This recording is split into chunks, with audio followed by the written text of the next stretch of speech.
रामायण के बाद आखिर हनुमान जी कहाँ चले गए? क्या वो आज भी हमारे बीच हैं? क्योंकि वो अमर हैं। तो क्या वो आज भी धरती पर घूम रहे हैं? प्रूफ देखकर आप भी चौंक जाएंगे। और हम आपको एक खास जनजाति के बारे में भी बताएंगे जिनसे मिलने हनुमान जी आते हैं और उन्हें ज्ञान देते हैं। तो क्या है ये सारी सच्चाई? जानने के लिए बने रहना इस वीडियो के अंत तक। ऐसी ही रहस्यमय इंफॉर्मेशन जानने के लिए मिस्ट्री ऑफ गॉड चैनल को सब्सक्राइब करें।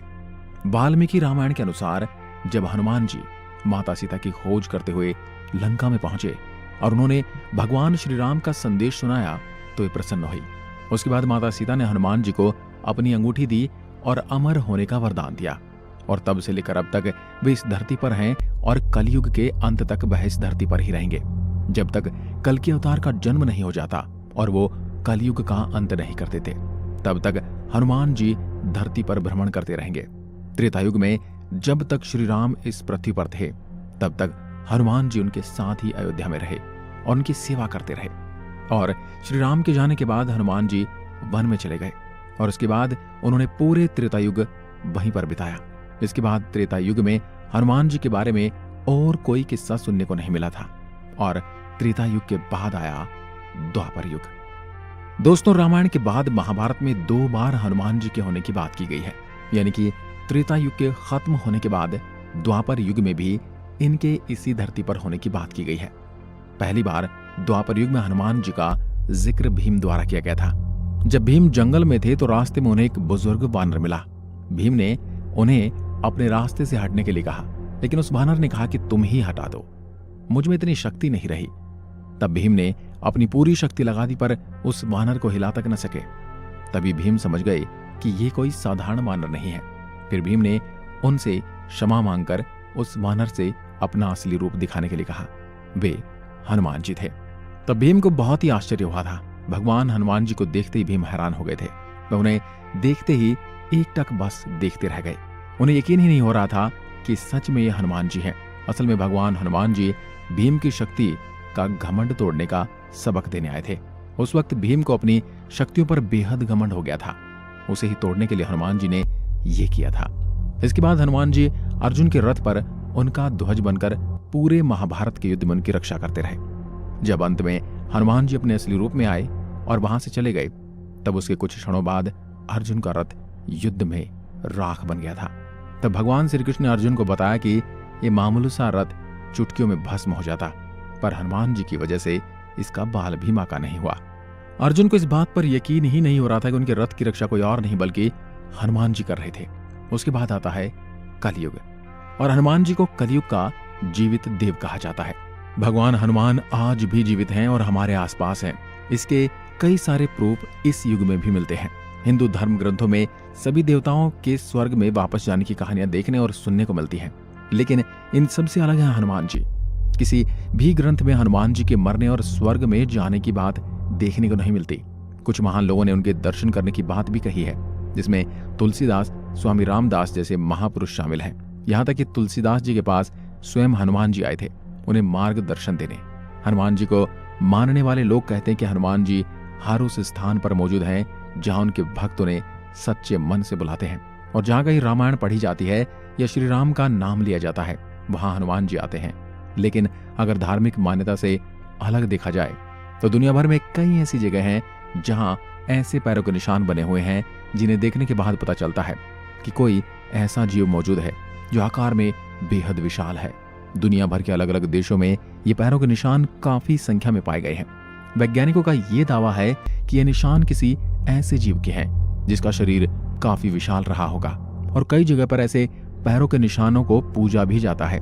दोस्तों, अगर मैं आपको कहूं कि एक कबीले से मिलने हनुमान जी आते हैं तो आपको यकीन होगा, लेकिन ये सच है। कहते हैं जब भगवान राम ने अपना मानव शरीर छोड़ दिया था तो हनुमान अयोध्या छोड़कर भगवान राम की याद में श्रीलंका के जंगलों में पिद्रू पर्वत पर चले गए। यहाँ के लोगों ने हनुमान जी की बड़ी सेवा की। उनकी भक्ति और सेवा से प्रसन्न होकर उन्हें ये वचन दिया कि वे हर 41 साल बाद उनके कबीले में उनके साथ रहने आएंगे और उन्हें आत्मज्ञान देंगे। साथ ही हनुमान जी ने उन्हें एक मंत्र भी दिया, काल तंतु कार्य चरंती एनर मरिष्णु निर्मुक्तेर काले त्वम अमरिष्णु। और इस मंत्र को देते हुए कहा, जब भी तुम मेरे दर्शन करना चाहो तुम ये मंत्र पढ़ना, मैं पलक झपकते ही आ जाऊंगा।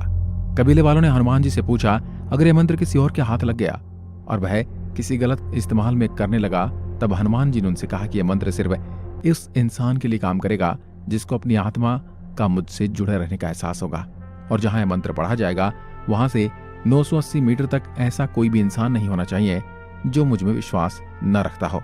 ये जंगली आदिवासी समुदाय आज भी और श्रीलंका के जंगलों में एकदम समाज से बाहर एकदम दूर है। इनका रहन सहन, पहनावा और भाषा भी एकदम अलग है। सेतु संगठन के अनुसार इस कबीले के समूह को मातंग लोगों का समाज कहा जाता है। ये समुदाय के लोगों को काफी ज्ञानी कहा जाता है। उनके पास आम लोगों से ज्यादा ज्ञान है। इस समुदाय पर लोगों का ध्यान तब गया जब राम सेतु संगठन ने उन्हें और अच्छी तरह जानने के लिए जंगली जीवन शैली अपनानी शुरू की और उनसे संपर्क साधना शुरू किया। उन समूह से जो जानकारी उन्हें मिली वह बेहद ही चौंका देने वाली थी। अध्ययनकर्ताओं के अनुसार मातंगों के हनुमान जी के साथ विचित्र संबंध है। फिर उनके विचित्र गतिविधियों पर गौर किया गया तो पता चला यह सिलसिला रामायण काल से चला आ रहा है। जब हनुमान जी उनके साथ होते हैं तब वह गतिविधियां करते हैं। सेतु संगठन के अनुसार जब हनुमान जी मातंगों के पास हर 41 साल के बाद रहने आते हैं, उस समय उनके द्वारा किए गए कार्यों और उनके द्वारा बोले गए शब्दों का प्रत्येक मिनट का वर्णन उन आदिवासियों के मुख्य बाबा मातंग अपनी हनु पुस्तिका में नोट करते रहते हैं। उनके हिसाब से जब 2014 में जब हनुमान जी यहाँ आए थे तो उस दौरान हनुमान जी द्वारा बताई गई सभी लीलाओं का विवरण भी इस पुस्तिका में नोट किया गया है। सेतु संगठन ने यह भी दावा किया है कि उनके संत बिद्रू पर्वत की तलहटी में स्थित अपने आश्रम में एक पुस्तिका को समझकर इसका आधुनिक भाषा में अनुवाद करने का प्रयास कर रहे हैं। लेकिन इन आदिवासियों की भाषा इतनी पेचीदा है तो हनुमान जी की लीलाएं भी उससे कहीं ज्यादा पेचीदा बताई जा रही हैं, जिस कारण इस पुस्तिका को समझने में काफी समय लग रहा है। इन लोगों के अनुसार हनुमान जी आज भी जीवित हैं और हिमालय के जंगलों में रहते हैं। हनुमान जी 17 मई 2014 को उनसे मिलने आए थे और अब वह 41 साल बाद यानी 2055 में फिर से आएंगे। उन्होंने बताया पिछले साल एक रात कैसे उन्हें हनुमान जी के दर्शन हुए। सेतु अनुसार हनुमान जी ने मातंगों को एक बच्चे के पिछले जन्म की कहानी सुनाई और उन्होंने बताया कैसे हनुमान जी ने मातंगों के साथ शहद की खोज की और वहां क्या क्या घटनाएं घटित हुई। उन्होंने समय की अवधारणा को भी बताया। जब मनुष्य समय के बारे में सोचता है तो उसके मन में घड़ी का विचार आता है, लेकिन हनुमान जी तो चिरंजीवी हैं। हनुमान जी और अन्य देवों के लिए धरती का समय क्षणिक है। मनुष्य 1 वर्ष देवी देवताओं के 1 दिन के बराबर ही होता है। और ये सारी बातें हम नहीं कह रहे, बल्कि सेतु संगठन की रिसर्च है। और इसी के साथ इंडिया से लेकर अमेरिका तक और अमेरिका से लेकर अफ्रीका तक हर जगह एक ताकतवर बंदर की कहानी मशहूर है। जैसे पड़ोसी देश चीन को ही लीजिए, उनके मंकी किंग और हनुमान जी के बीच बहुत ज्यादा समानताएं दिखाई देती है। चाइनीज माइथोलॉजी में कहा जाता है कि मंकी किंग से देवता भी नहीं लड़ सकते। मंकी किंग सबसे ताकतवर और बुद्धिमान था। बिल्कुल वैसे हनुमान जी भी ताकत और बुद्धि के प्रतीक हैं। अगर उन्हें रामायण में अपनी असली ताकत दिखाई होती तो वो लड़ाई चुटकियों में खत्म हो जाती। और बस चीन ही नहीं, दुनिया भर में कई जगह पर कई कहानियों में हनुमान जी ने अपने होने के संकेत दिए हैं और हम स्वयं हमारे धर्म पर यकीन नहीं कर रहे हैं और इन सब चीजों को झूठा कहते हैं। जबकि अब दूसरे देश के लोग भी हिंदू धर्म को मान रहे हैं, वहीं हम खुद इसे अपने से दूर कर रहे हैं। पर अब हमें फिर से हमारे धर्म को समझना चाहिए। अब आप इस पर क्या सोचते हैं हमें कमेंट में लिखकर जरूर बताएं। एक बार फिर मिलते हैं एक और ऐसी ही वीडियो के साथ। वीडियो के अंत तक बने रहने के लिए आपका धन्यवाद। ऐसी वीडियो देखने के लिए हमारे चैनल को सब्सक्राइब जरूर करें। धन्यवाद।